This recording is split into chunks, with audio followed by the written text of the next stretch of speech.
Hello everybody and welcome to Storm Reads, and today I'm going to be talking about my weekly wrap-up. I should have already had this done and up, but you know, that's just kind of how it goes. It's winter, it's cold, not a happy person. I'm cold.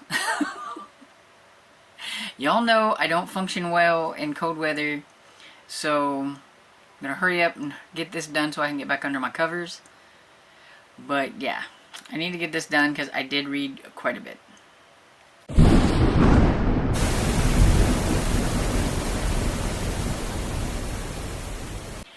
First, I would like to say thank you for the a little over 1,000 subscribers that I have now. I know I have a lot of new subscribers and I really appreciate you. I'm really glad that you're here.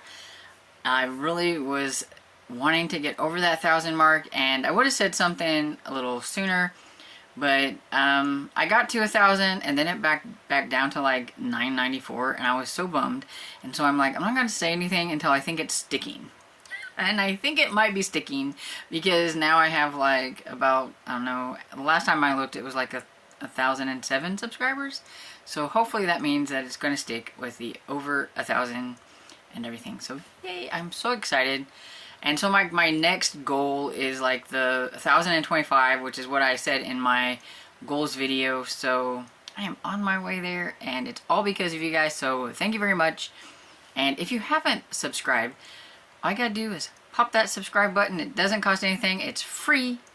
And while you're there, like it, all that kind of good stuff. And so yeah. Okay, so now that's out of the way, on to the, video. So I read 5 books in the week of, I think it was from the 7th to the 13th. I'm not counting today, so the 13th and everything. And so I did really well. I was in the middle of some of these I wasn't, but most of these I have been working on for a little while. So the first one I have is the Seafare Secret, and it's by Carol Ann Collins, and I give it 3.5 stars. I would have gave it 4 stars, except for I felt like it was super easy, for at least for me, to figure out who the killer was, because I didn't feel like there was any suspects. So it had to be somebody in like the bunch that that we did know, because I don't know, it was like a process of elimination was very easy. And it's like, well, it's not going to be the main character or blah, blah, blah, so it's got to be this person or whatever. And I was right, and so I'm like, okay. But other than that, I mean, it's set in the Outer Banks. It's just a straight, like, contemporary mystery. And you had a murder a murder from a year ago, and then a recent murder, and they're connected. And because of their connection, the sheriff, for chief, I think he's a police chief, he has to step down and let like his next in line be like acting chief, because his wife was the one from a year ago that they now think was murdered when they thought it was an accident. And there's always a few people who speculated that William had something to do with it, and so he can't be involved in the investigation. And then we have Eva, who is a historian in town. She runs the museum there. They're big on Blackbeard there, and there's also some coins that are involved in the crimes. And if these coins are the real thing, are they maybe part of somebody find some of Blackbeard's gold? Or what have you? What has happened? And it all really involves a lot of what's going on in the town. Especially William and like ancestors and things like that. So it really does come full circle on a few things. It was really interesting. And Eva likes William, but she was also friends with his wife, and so that was, an awkward thing there. But, she's dead now, and so there is kind of like a friendship that was kind of budding on, maybe a little bit of a romance and everything. William was still very broken up about what happened with his wife, because they were on the outs whenever it happened. They were separated, but he still really cared for her a lot. And then knowing that it wasn't an accident, that it was murder. And as the chief, I mean, was there something he could have done, could have seen, could have prevented and stuff? So that really eats at him. But yeah, overall, I really liked it. It was just, for me, I just felt like it was just really too easy to solve. But this is the author's, like, first book and her first mystery. And I definitely would read another one from this author, because I think, you know, she will probably get better at the whole mystery aspects and everything if she keeps writing them. And then the next one I have is A Peculiar Combination by Ashley Weaver. Melissa from Library and Lavadors is going to be so excited about this one because I finally jumped into the Electra McDonald series. This is the first book, and I really enjoyed it. I gave it 4 stars. It's about Electra McDonald and her family. They're locksmiths. Her uncle's a locksmith, and they all know the art of picking a lock, so to speak. And it's during World War II, and her cousins are off at war, so she's helping her uncle. Well, being a locksmith's not really a thing that's happening right now. Nobody needs a locksmith during war, because, you know, they could use their money for something else, I guess. And so they need some money, and he gets a tip that there is this house that has some jewels in a safe, so they decide to go break into it, and they get caught. And instead of being taken to jail, Electra is like surprised that they're taken to a townhouse where they meet this government operative whose name is Major Ramsey, and he is pretty much going to blackmail them into helping him, because he needs into this one guy's house where there are some blueprints that could help the war effort, and they need a really good locksmith to get into this sort of fancy safe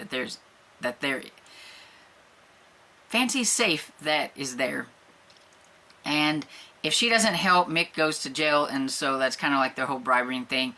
And so she decides to help, but she kind of likes this helping Major Ramsey, even though she's not a big fan of him at the beginning and everything. But she thinks that maybe she can do her part for the war effort and everything. So she kind of gets on board with it. But when they go there to do what they're going to do, they find a dead body instead. And no blueprints. So now they've got to try to figure out where the blueprints might be, and who might have them, and she gets kind of wrapped up in all this and wanting to find out what's going on, even though he doesn't really want her to. But as long as Mick is anywhere involved in anything, or anybody she knows, she's going to be like right there. And so Major Ramsey just has to kind of put up with her.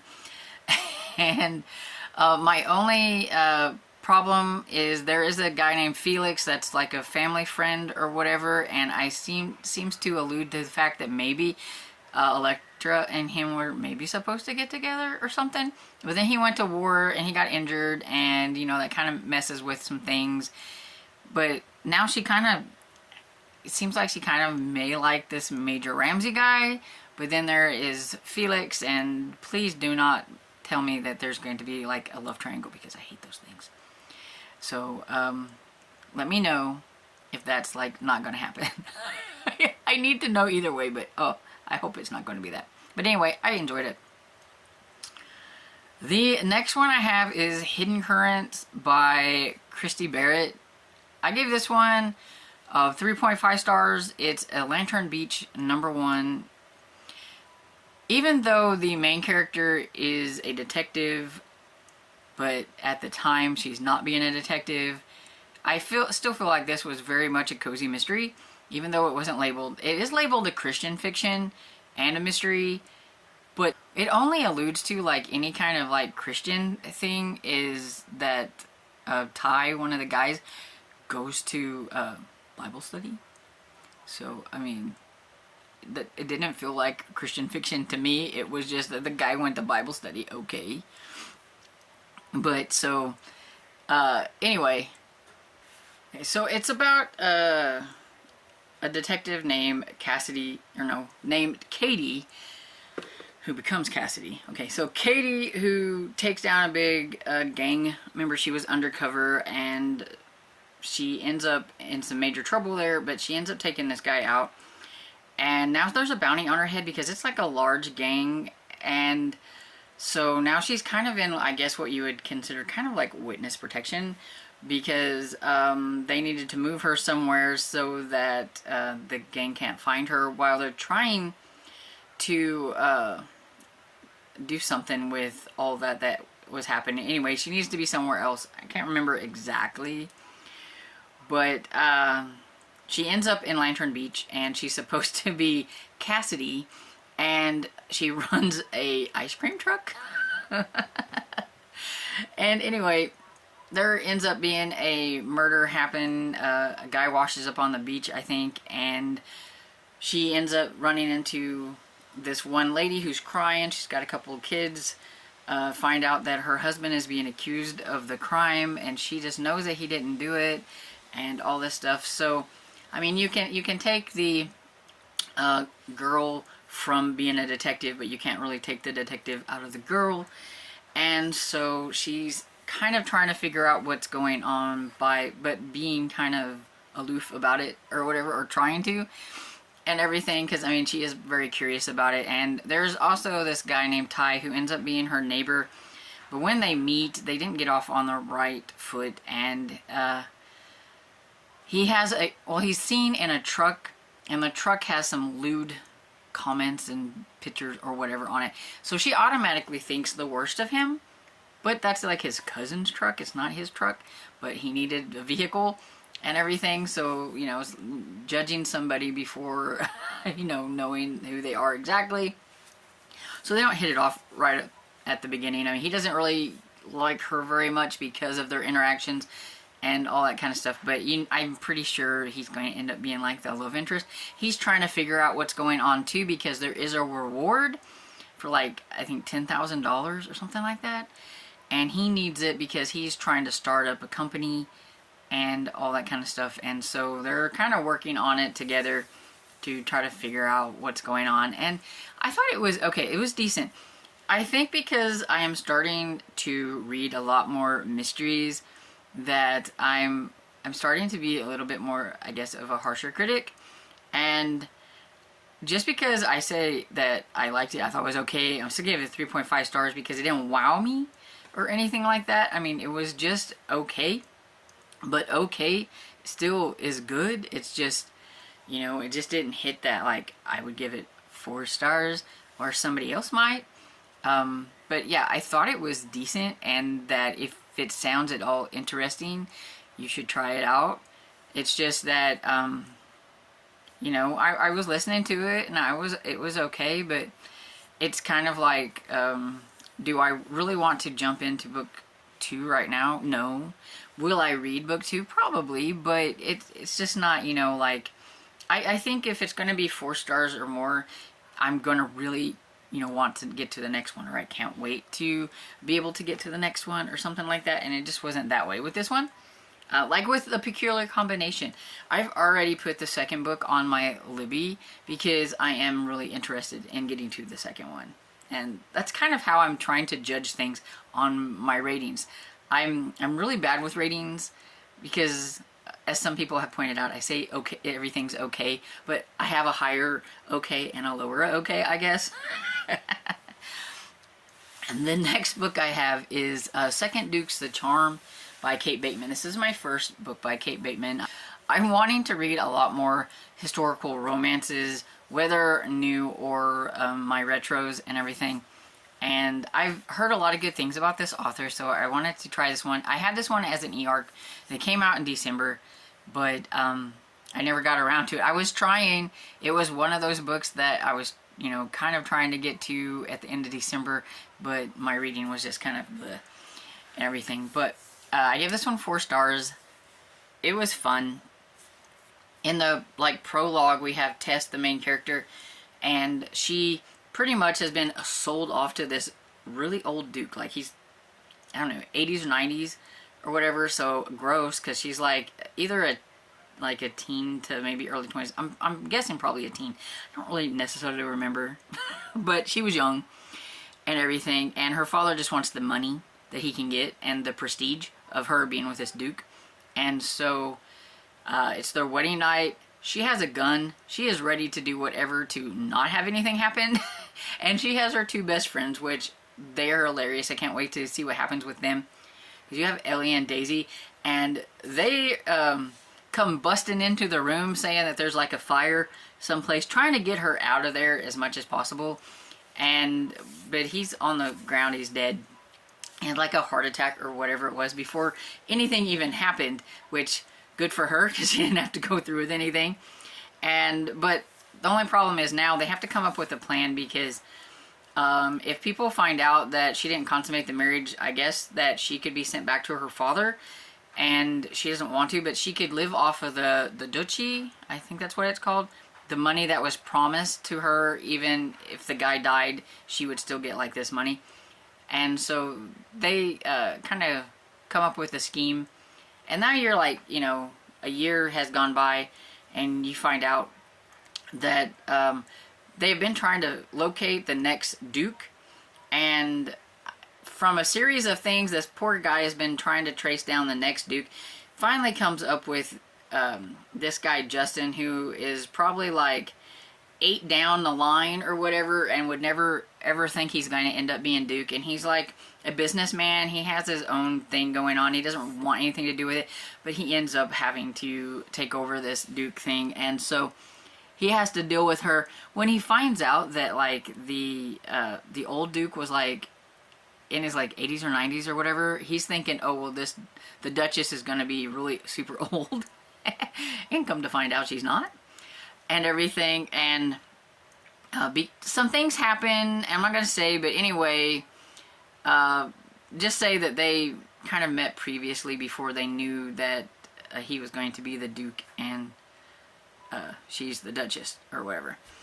And anyway, but he decides that they kind of fit well together and have a chemistry, and that should just get married. He doesn't want to have to mess with the fact that all these women are going to be trying to push their girls on him, and he just needs, you know, just get married, and then after 3 months he'll leave, he'll go do his thing, she can do her thing, and all that stuff. And so yeah, so it's kind of a marriage of convenience of sorts. And yeah, it was pretty fun. I enjoyed it. She also runs a business as like a private investigator type thing for women with her 2 friends, and that kind of gets her in a bind with him at points and all that kind of stuff. And it was fun.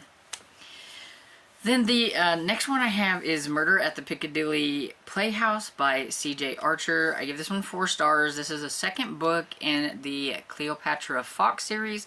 I read the first book last year, so look at me getting back into a series after I read the first one so quickly. Go me.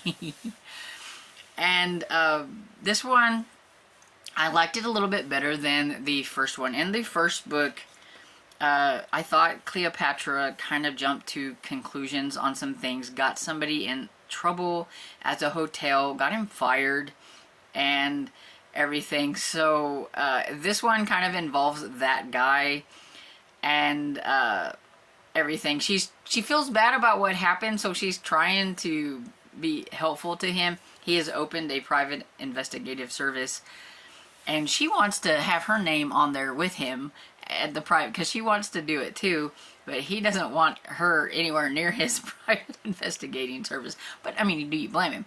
But her, I think it's her uncle.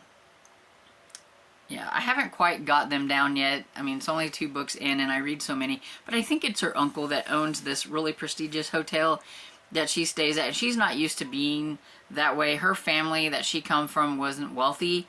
They kind of got disinherited, I guess, and everything. And so, but they're the only ones that she has to rely on right now.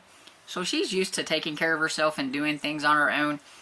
And she kind of liked solving the mystery in the first book, and she wants to do it again.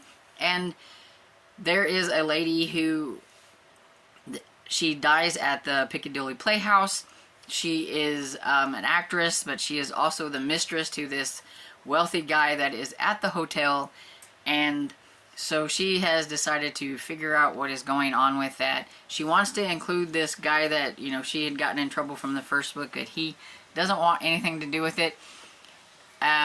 He was supposed to actually be the person investigating it, but she beat him to it, and his pride, He's not going to do things with her, but he does go with her places and helps her out, like when she needs to go somewhere that it's better if a guy goes with her and everything.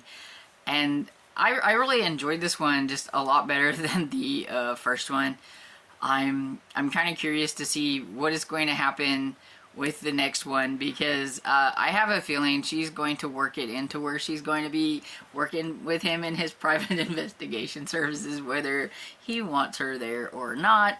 There is a little bit of some tension between the two of them, where you pretty sure that he's going to end up being like the love interest or something like that. It just kind of feels like it's going to go that way. Her uncle, on the other hand, does not like him. Because of what happened, what he found out about him in like the first one and stuff. That was her fault. But yeah, so I'm really curious to see how it's going to go and everything. But yeah, so overall, I had a really good week. I read, you know, some really good books. Even though they didn't all hit like 4 stars, they were still pretty good.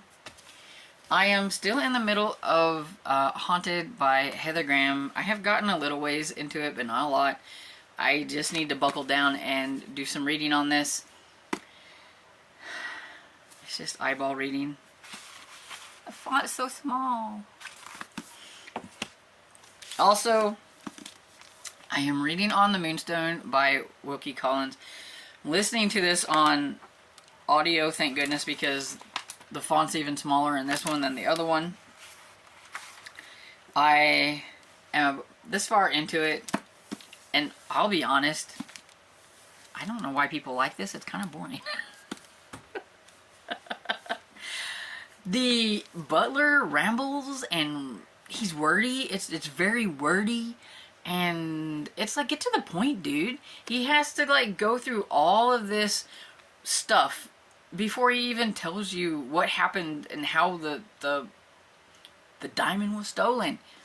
I mean, come on. This much rambling to tell me what happened to the diamond, and I'm just get to the point, dude. And so yeah, it's not really hitting with me. I know a lot of people really like the Moonstone, and I know a lot of people like Wilkie Collins in general, and maybe this one wasn't the best one to start with. I don't know. You let me know about Wilkie Collins if you've read him. But yeah, just not really my thing. Let's see, what else? Oh, on ebook, I do have, I had been working on this one for a while. It just kind of got put to the side. But The Body on the Doorstep by Marty Wingate. It's the first book in the ladies something. I don't remember. But I know that she works for, she has a job with the Useful Ladies, but I don't think that's what it's called. It's the ladies something. But anyway, I'm like about 27% into it, I think. And it's okay. It could be a little bit more interesting, but it's okay. I like Marty Wingate, so I'm really curious. I do have, this one was an e-arc that I had that I think it comes out this month, but I don't know when. It could already be out. But yeah, I'm liking it just fine, and I'm still in the early stages. But you know, it's not bad enough that I want to put it down and DNF it or anything like that. So it's just fine. I also started Holy Terror by Simon R. Green, and I'm only like 5% into that one, and it's an e-arc that I have. I think that it comes out maybe either the end of this month or in February, and I'm a little worried about it. It's kind of slow, but it doesn't have very good ratings on Goodreads. So I'm a little worried. I like the series that I read from him called what is it? The Ishmael Jones series. So I thought, well, this will be really cool because it's kind of like a horror, murder, mystery, thriller type thing. And I thought, well, this might, you know, it's a new series. It might be good. But I don't know. So we'll have to see. It's kind of like a reality TV show that's supposed to be like one of those ghost hunting shows. We haven't actually got to that part yet. We're just meeting some of the characters, so I'm hoping that it'll pick up a little bit. So there's that one. I feel like there's something else I'm listening to. Oh, I don't know who the author is, but it kept coming in on my Libby and I kept pushing it back, but I thought, you know, I'm going to go ahead and give it a try. And I'm like about 23% into it. Suburban Hill, I think. I don't remember who the author is, but my friend Barb really liked it. It reminds me a lot of Grady Hendrix, The Southern Vampire's Guide to Slaying, or whatever that one's called. The big long name. Kind of reminds me of that, except you got a group of ladies and one of their friends is possessed by a demon because of she shed incident. So I think it has the potential to be kind of funny and everything, and so far it's okay.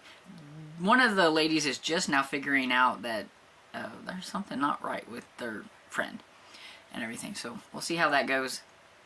And I feel like there's something else, but I mean that's a lot right there, so we'll just cut it off there and you'll end up seeing what gets finished and what doesn't the next go around. And so let me know if you have read any of the books that I've talked about today, and let me know what, like, maybe one of your favorite books that you read during the second week in January. And I hope you enjoyed this video, and if you did, please give it a thumbs up and subscribe, and I will see you all in the next video. Bye.